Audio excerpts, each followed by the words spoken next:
हमारा घर भर के लोग तोह के जानत रहे, हमर मम्मी पतोह तोह के मानत रहे।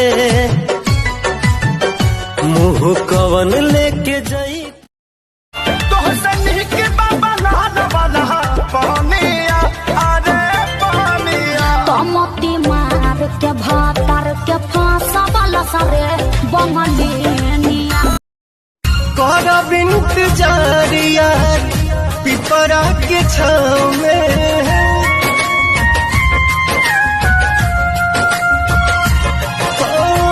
करब इंतजार यार।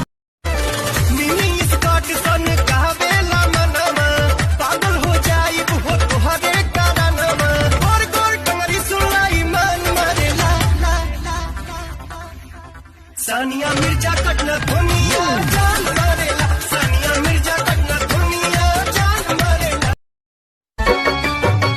तोहरा जिंदगी से लगो भी हट गईनी हो, रेल गाड़िए के नीचे आके कट गईनी हो।